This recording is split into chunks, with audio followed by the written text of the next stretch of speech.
ఇవాళ మన స్టూడియోలో ప్రముఖ ఆధ్యాత్మికవేత్త ఆస్ట్రోన్యూమరాలజిస్ట్ శ్రీమతి జయప్రద గారు ఉన్నారు. మేడంతో మాట్లాడదాం. మేడం నమస్తే. మేడం నమస్తే అమ్మా. శ్రీమాత్రే నమః. మేడం మార్చి 29 నుంచి శని భగవానుడు కుంభరాశి నుంచి మేన్ రాశిలోకి సంచారం జరుగుతుంది. మరి దీని ఇంపాక్ట్ అనేది కర్కాటక రాశి వారి మీద ఎలా ఉండబోతుంది మేడం? సో కర్కాటక రాశికి ఇప్పుడు దాకా అష్టమశని నడుస్తుంది. సో ఇప్పటి నుంచి అష్టమశని నుంచి బయటపడుతున్నారు వాళ్ళకి. సో నవమ స్థానంలోకి ఆయన వెళ్ళిపోయినట్టు వీళ్ళకి. అంటే ఏంటి, కర్కాటక రాశి వాళ్ళకి కష్టాల నుంచి బయటపడ్డారని నమ్మకం, బయటపడ్డారు అనుకోవచ్చు బ్రహ్మాండంగా. అయితే ఏంటంటే ఇక్కడ కష్టాల నుంచి బయటపడ్డాము అనేది ఎప్పుడూ ఉండదు కర్కాటక రాశి వాళ్ళకి.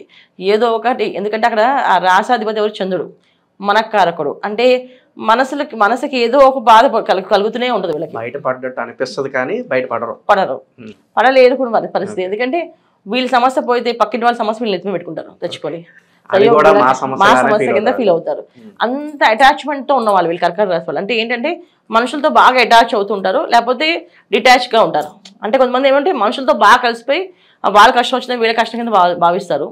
ఇంకా కొంతమంది ఏంటంటే అసలు మనుషులకి దూరంగా ఉండి భగవంతుడు దగ్గరగా ఉండి ఎప్పుడూ మెడిటేషన్, యోగా, జ్ఞానం ఆ దాంట్లోనే సాధనలోనే ఉండం.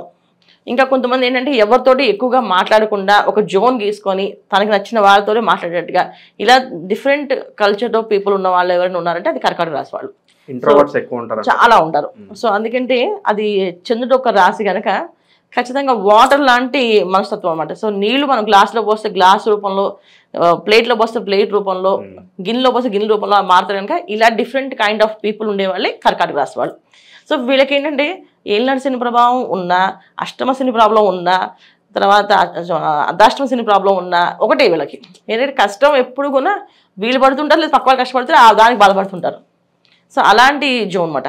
అయితే కర్కాటక రాశి వాళ్ళకి మంచి ఫలితాలు అనేది ఎందుకు చెప్పుకుంటామంటే, వివాహ ప్రయత్నాలు చేసే వాళ్ళకి వివాహము, సంతానం కోసం ఎదురు చూసే వాళ్ళకి సంతాన యోగము, తర్వాత భార్యాభర్తల మధ్యన ఎప్పటి నుంచో సమస్యలు ఉన్న వాళ్ళకి సమస్యలు తీరి మంచి దానికి వెళ్ళడము, ఇండ్లు, సొంత ఇల్లు, ఆస్తి ఇవి రావడము.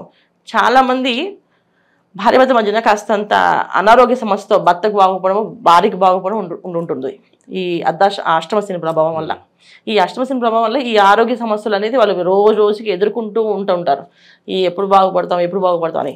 సో దాని నుంచి రిలీఫ్ వస్తుంది, ఆరోగ్యం నుంచి బయటపడతారు, ఆరోగ్యవంతులుగా అవుతారు కర్కాటక రాశి వాళ్ళు. ఎంత ఆరోగ్యంగా ఉంటారంటే చాలా ఇంత హెల్తీగా తయారవుతారో అనుకోలేదు. చాలా మంది వెయిట్ లాస్ అవ్వడం, తర్వాత వెయిట్ పెరగడము, ఇలాంటివన్నీ కొంచెం జరుగుతాయి కర్కాటక రాశి వాళ్ళకి. అంటే మంచి అనేది వీళ్ళకి జరుగుతూ ఉంటుంది. సో ఆ మంచిని వీళ్ళు తీసుకునే విధానంలో ఉంటుంది. ఇది కర్కాటక రాశి వాళ్ళకి. అయితే ఏంటంటే ఇక్కడ ఎన్ని బాగున్నా ఇక్కడ కర్కాటక రాశి శని భగవానుడు పంచమ స్థానం అయినప్పటికీ ఇక్కడ ఏం జరుగుతుంది అంటే సంతానం ఎదురు తిరగడం కానీ, సంతానం మాట వినకపోవడం కానీ, లేదా సంతానానికి కాస్తంత ఇబ్బందులు రావడం కానీ జరిగే అవకాశం ఉంది. కనుక కొంచెం జాగ్రత్తగా సంతానం విషయంలో కాస్త జాగ్రత్తగా చూసుకోవడం మంచిది. కాలేజీకి వెళ్ళే పిల్లలు ఉన్నారంటే ఏం చేస్తున్నారు, ఎలా వెళ్తున్నారు, ఎలా వస్తున్నారు, బైక్ మీద వెళ్తున్నారా, కార్లో వెళ్తున్నారా, ఫ్రెండ్స్తో వెళ్తున్నారా, ఒకసారి చెక్ చేసుకోవడం, వాళ్ళు సరైన మార్గంలో ఉన్నారా లేదా చెక్ చేసుకోవడం. ఎందుకంటే వాళ్ళ వల్ల వచ్చే సమస్యలు ఉన్నాయి వీళ్ళకి. వీళ్ళ కష్టాలు ఏం లేవు కానీ వాళ్ళకి సంతానం వల్ల వచ్చే కష్టాలు అయితే ఉన్నాయి. సో దాన్ని చూసుకోవడం. చిన్నపిల్లలు అంటే కాస్త అనారోగ్య సమస్యలు ఉండి ఆ అనారోగ్య సమస్య రాకుండా మంచి హెల్దీ ఫుడ్ పెట్టడము, టైంకి పెట్టడము, టైంకి తినడము, ఇవి చేసుకుంటూ వెళ్తే అనుకూలంగా ఉంటుంది. సో ఇవి వీళ్ళు ప్రయత్నం చేసి వీళ్ళు ఇలా వెళ్తే కనుక అనుకూలమైన జీవితాన్ని అందుకుంటారు వీళ్ళు. ఆకస్మిక ధనలాభం కావచ్చు, అలాగే అనుకోని ప్రయాణాలు కావచ్చు, ఇలాంటివి ఏదైనా కనిపిస్తున్నాయి?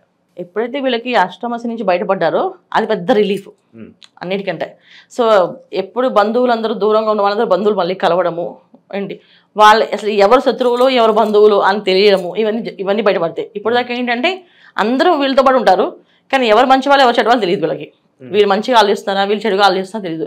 సో ఇప్పుడు వీళ్ళకి ఒక క్లారిటీ వస్తుంది, వీళ్ళు నా వాళ్ళు కాదు అని క్లారిటీ వస్తుంది. దానివల్ల ఏంటంటే మెరుగైన ఫలితాలు ఏంటంటే వ్యాపారంలో కొంచెం ఉన్నత స్థానాల్లోకి వెళ్ళడము, ఉద్యోగంలో ప్రమోషన్స్ రావడము, ప్రమోషన్లోకి అసలు ప్రమోషన్ ఎవరు ఆపుతున్నారని తెలిస్తే వాళ్ళ దూరం పెడితే ఆటోమేటిక్గా ప్రమోషన్ రావడం. సో ఈ జాబ్లో కొంచెం మనకి గుర్తింపు లేదు కనుక ఇంకొక జాబ్ ఎత్తుకోవడం అనేది తెలుస్తుంది అన్నమాట. సో ఒక క్లారిటీ మైండ్తో చేయగలుగుతారు వీళ్ళు. సో అది వీళ్ళకి జరిగే అవకాశం ఎక్కువగా ఉంది. స్పెక్యులేషన్స్ విషయాల్లో కానీ, ఇంకా వ్యాపార విషయాల్లో, పెట్టుబడుల విషయాల్లో కానీ ఏదైనా జాగ్రత్తలు తీసుకోవాల్సిన అవసరం ఉందంటారా? దాంట్లో ఖచ్చితంగా వాళ్ళ జాతకాన్ని చూసుకోవాలి. ఎందుకంటే మనం చెప్పేది గోచార ఫలితాలు. సో గోచార ఫలితాలు ఎప్పుడు కొన్ని ఏంటంటే 50% పనిచేస్తాయి. సో ఎప్పుడైతే వాళ్ళ జాతకంలో యోగం అనేది శని భగవానుడు ఒక యోగ కారకుడై ఉంటే వాళ్ళకి ఖచ్చితంగా ఆ స్పెక్యులేషన్ బిజినెస్ అనేది ఖచ్చితంగా శని భగవానుడు రాహు అవి యోగ కారకులై ఉండాలి, అప్పుడే అది రాణింపు అనేది ఉంటుంది. సో జనరల్ కర్కాటక రాశి వాళ్ళకి అలాంటి బిజినెస్ పెద్దగా కలిసి రావు. ఎందుకంటే వాళ్ళు ఏదైనా మనసుతో ఆలోచిస్తుంటారు, మనసు తొందరగా పాటు చేసేసుకుంటారు. ఏదైనా బాధ అనిపిస్తే వాళ్ళు ఏదైనా మాట అంటే పర్లేరు వాళ్ళు. ఖచ్చితంగా దాంట్లో ఇలాంటి బిజినెస్లకి వాళ్ళు సూట్ అవ్వరు. సో వీళ్ళు చేయాల్సింది ఏంటంటే మార్కెటింగ్ బాగుంటుంది, వాళ్ళకి మార్కెటింగ్ బిజినెస్ చాలా బాగుంటాయి. స్పెక్యులేషన్ బిజినెస్ సూట్ అవుతుందా లేదా అనేది వాళ్ళ జన్మజాతకం చూపించుకుంటే అదృష్టమైన ఫలితాలు అందుకోవచ్చు. ఇంకా మెరుగైన ఫలితాలు పొందడానికి ఎలాంటి రెమెడీస్ చేసుకుంటే బాగుంటుంది అంటారు? కర్కాటక రాశి వాళ్ళు నిరంతరం దుర్గా అమ్మవారి ఆరాధన చేసుకోవడం. అంటే సంతానం ఒక ఇబ్బందులు ఉన్నాయి కనుక దుర్గాదేవి ఆరాధన చేయడం. సో అమ్మవారి పాదాలు పట్టుకోవడం, ప్రతి మంగళవారం శుక్రవారం రాహుకాలం టైంలో దీపారాధన చేయడం, ఇలా పూజ చేసుకుంటూ వెళ్తే అనుకూలమైన వస్తుంది. ఎందుకంటే వీళ్ళకి అష్టమ శని ప్రభావం తగ్గిపోయినప్పటికీ కూడా అక్కడ రాహు వస్తున్నాడు. సో శని భగవాన్ వచ్చే ఫలితాలే రాహువుని ఇస్తాడు. శనివత్ రాహు అంటాం. సో ఏంటంటే శని భగవాన్ ఏమైతే ఫలితాలు ఇస్తాడో రాహు ఖచ్చితంగా ఆ ఫలితాలు ఇస్తాడు. సో వీళ్ళకి అక్కడ రాహు వస్తున్నాడు కనుక విపరీతమైన బద్ధకాన్ని, విపరీతమైన ఏంటంటే ఒక మాయలాగా పడిపోయే అవకాశాన్ని, ఏదో ఒక మాయలో ఏదో వచ్చేస్తుందని చెప్పి ఉన్నది ఖర్చుపడ్డం కానీ ఉన్నది ఇచ్చేయడం కానీ జరుగుతూ ఉంటుంది. సో వీటి నుంచి కాపాడమని అమ్మవారిని ప్రార్థన చేయడం, అమ్మవారికి పూజ చేసుకోవడం, మంగళవారం శుక్రవారం ఖచ్చితంగా దీపారాధన చేయడం, నిమ్మకాయ దీపారాధన పెట్టడం ఇంట్లో చాలా శ్రేయస్కరం. జనరల్ శని భగవానుడు అంటే మనం ఏదైనా శనేశ్వరుడు అనగానే భయపడుతుంటాం. ఏదో ఇలాంటి శని ప్రభావం వస్తుంది, అర్ధాష్టమ శని వస్తుంది, అష్టమ శని వస్తుంది అని చెప్పేసి. సో ఎక్కడ మనుషులు ఎక్కడ ఎవరు ఏది క్రమశిక్షణ పెట్టరు. మనలో ఉన్న ఒక రూపం ఏదైతే ఉందో అది బయటపడుతుంది. సో ఆ మనలో ఉన్న రూపాలు ఏంటంటే చాలామందికి మంచితనం అనేది కొంతమందికి ఉంటుంది, కొంతమందికి చెడు లక్షణాలు ఎక్కువగా ఉంటాయి. సో చెడు లక్షణాలు కమ్మి దాచిపెట్టేసి మంచి రూపంలో వేసుకుంటూ నడిచే వాళ్ళందరినీ ఆయన ఆ చెడు రూపాన్ని బయటపెడతాడు. అలాగే మంచి లక్షణాలు ఉన్న వాళ్ళకి ఆ మంచి రూపానికి ఒక గుర్తింపు అనేది ఇస్తాడు.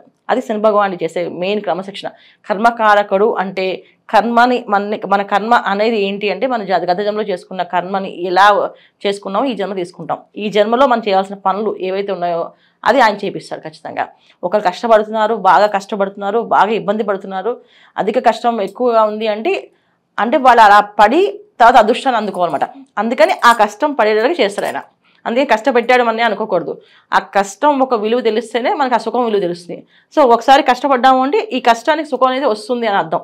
అందుకని ఆ విలువ తెలియడానికి ఆయన చేస్తుంది. అందుకే శని భగవానుడు రావడం అంటే ఒక విధంగా ఒక బాధ్యతగా తీసుకొని మనం మారడానికి ఒక అవకాశము, మనం మారుదాము అనుకుంటే చాలా బ్రహ్మాండమైన ఫలితాలు కనిపిస్తాయి.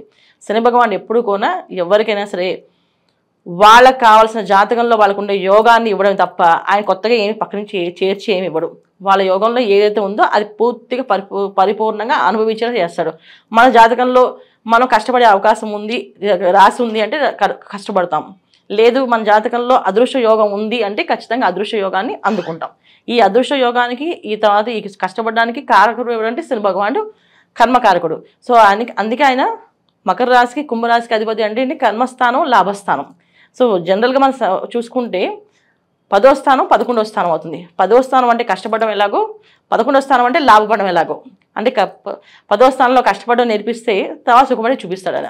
ఈ విధంగా ఉంటుంది కనుక శని భగవానుడు యొక్క తత్వాన్ని మనం అర్థం చేసుకొని ఆయనకి ఏది నచ్చుతుంది తీయగా మాట్లాడడము, ఎదుటి వాళ్ళని నొప్పించకుండా ఉండడము, మనం తల్లిదండ్రుల దగ్గర మన భార్య పిల్లల్ని బాధ్యతగా చూసుకోవడము, అలాగే ఈ పద్ధతుల్లో మనం ఎవరితోనైనా మాట్లాడినప్పుడు స్పష్టంగా నిదానంగా చెప్పడము, నచ్చలేదు అని మొహం మీద చెప్పకుండా నచ్చట్లేదు అని నిదానంగా చెప్పడం అనేది చేసుకుంటూ వెళ్తే అన్నీ అనుకూలంగా మారుతాయి. ఇది శని భగవానుడు ఒక తత్వం. చాలా బాగా వివరించారు మేడం, ధన్యవాదాలు. నమస్తే అమ్మ. శ్రీమాత్రే నమః.